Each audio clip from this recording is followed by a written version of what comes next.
Listen to me closely today, brethren, because somebody walked into this room, or somebody is watching this screen right now, feeling like a half-finished building.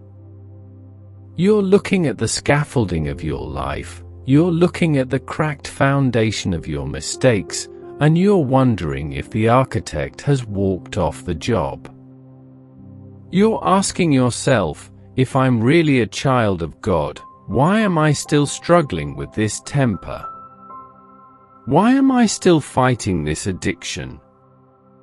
Why does my faith feel like 2 steps forward and 3 steps back? We live in a world of instant gratification, but I came to tell you that the kingdom of God operates on the principle of process. You are not a finished product, you are a work in progress, and the good news, the life-changing news, is that the one who started the work is not intimidated by your mess. He didn't sign up for a weekend makeover, he signed up for a total renovation, and he has never, ever defaulted on a contract. If you have your Bibles, turn with me to Philippians 1 verse 6. I want you to underline this, highlight it, and tattoo it on your spirit. The Apostle Paul, writing from a prison cell, mind you, he's in chains while he's writing about confidence, says, I am convinced and confident of this very thing, that he who has begun a good work in you will continue to perfect and complete it until the day of Christ Jesus. Look at that language. Paul isn't saying, I hope God finishes. He isn't saying, if you play your cards right, God might stay. He says, I am convinced. Are you convinced today? Or are you living your life based on how you feel when you wake up? If you base your salvation on your feelings, you'll be saved on Monday and lost by Tuesday afternoon. But if you base it on the faithfulness of the finisher, you can stand on solid ground. What is this very thing Paul is talking about? It's the work of salvation. And church, we need to understand that salvation is not just a fire insurance policy to keep you out of hell. It is a radical, divine invasion of your soul. The moment you said yes to Jesus, a seed of eternity was planted in your heart. But here is where we get tripped up. We think the yes is the end of the story. We think salvation is a destination when it's actually a birth.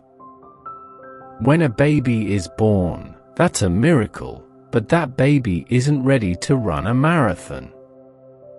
That baby has to grow, stumble, fall, and learn. Your salvation is a lifelong journey of surrender. You don't wake up the next day as a flawless, sinless person. Your past doesn't just evaporate like mist, sometimes the echoes of who you used to be still ring in your ears. But something profound has shifted. You are under new management. The Holy Spirit has moved in, and He's started moving the furniture around. He's tearing down the walls of pride and pulling up the carpet of bitterness. Philippians 2 verse 12 tells us to work out your salvation with fear and trembling. Now, don't let the legalists confuse you here. This doesn't mean you are working for your salvation. You can't earn what has already been bought with the blood of Christ. You aren't working to be saved, you are working out what God has already put in. It's like a gold mine. The gold is already in the mountain, but you've got to mine it out to see the value. Faith is not a passive spectator sport. It is active. It is alive. It is a daily decision to say, Lord, I surrender my will to your will. Every challenge you're facing right now, every hardship that feels like it's breaking you, is actually God's refining fire. He is shaping you. He is molding your character. He is strengthening your spiritual muscles. When you stumble, and listen to me, you will stumble, He doesn't abandon the project. He doesn't look at your failure and say, well, I guess I picked the wrong one. No. He remains faithful because His work in you isn't dependent on your perfection, it's dependent on His purpose. Maybe you feel stuck today. Maybe you feel like you aren't growing fast enough. You look at the person in the pew next to you and they look so holy, so put together, and you think, God must have forgotten about me. But look at the text again. Philippians 1 verse 6 is a guarantee. God does not start what He does not intend to finish. He is the Alpha and the Omega, the author and the finisher. If He spoke a word over your life, that word has to come to pass. Your journey of faith is not about achieving perfection by your own strength, it's about walking in daily, desperate dependence on Jesus Christ. It's about knowing that even when you can't see Him working, He's working. Even when the clouds are so thick you can't see the sun hasn't stopped shining. Salvation is the starting point of a transformed life, a renewed mind, and a relentless pursuit of holiness. The road is narrow and the hills are steep, but the one who called you is walking right beside you, and He will not abandon the work of His hands. So, brethren, I want us to move into a posture of prayer. I want you to open your heart right now. If you've been trying to fix yourself, stop it. You can't. If you've been running from the refiner's fire, stay in it. Let Him do what only He can do. Dear Lord Jesus, we come before you today with heavy hearts but hopeful spirits. Thank you, Lord, for the gift of salvation. Thank you for the cross. We are forever in awe of the fact that you, the sinless Lamb of God, took our place. You bore our shame, our guilt, and our burden so that we could walk in freedom. What kind of love is this, Lord? That you would endure the agony of the cross so that we could receive the beauty of your grace. We give you our gratitude, but more than that, we give you our lives. Lord, we admit today that we cannot do this alone. Our willpower is a broken reed.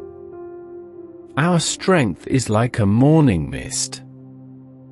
We need you every single step of the way. Your word tells us to work out our salvation with fear and trembling, and so we ask for a holy awareness of your presence. Keep us close, Jesus. When the world tries to distract us with its shiny toys and empty promises, help us to fix our eyes on the author of our faith. When temptation knocks at the door, give us the strength to say no and the wisdom to flee. When doubt whispers that we aren't good enough, remind us that we are covered by your blood. Surround us, Jesus, with your unfailing love. Hide us under the shelter of your wings. We live in a world that is loud and deceptive.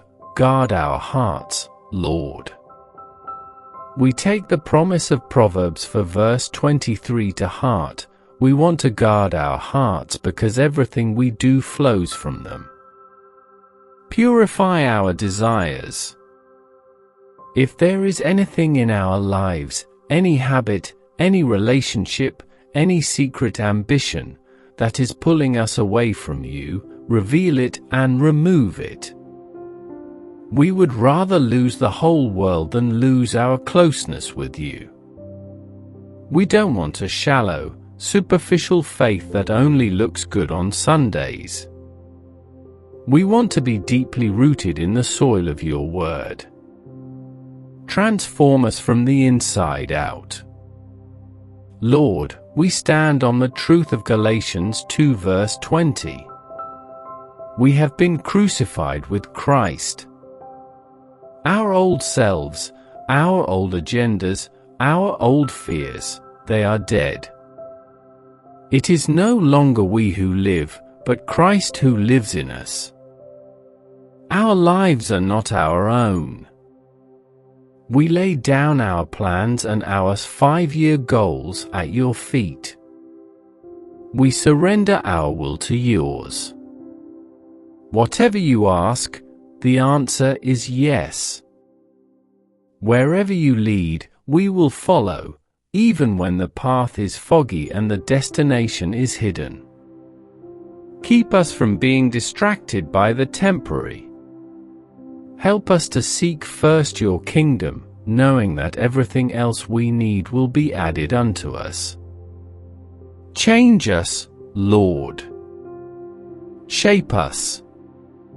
Strip away the pride that keeps us from serving others. Strip away the envy that makes us bitter at our neighbor's blessing.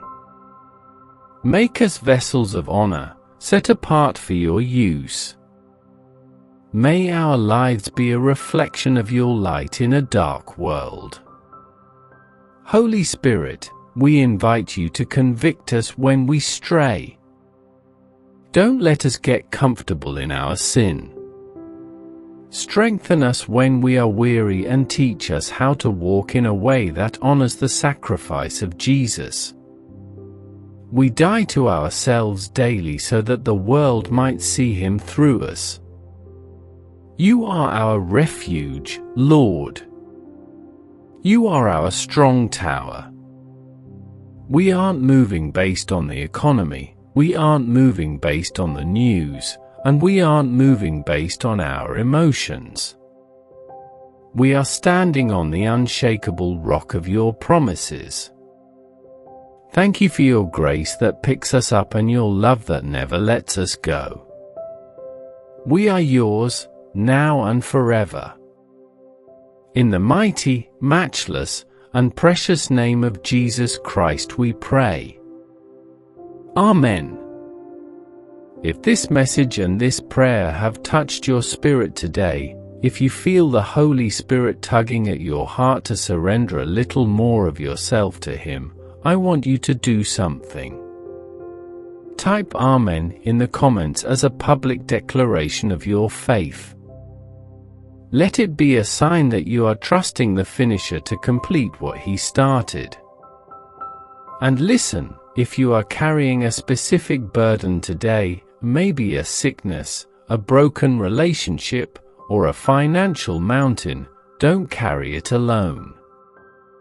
Post your prayer request in the comments. Our team and this community would be honored to stand in the gap for you. God bless you, and remember, He is not finished with you yet.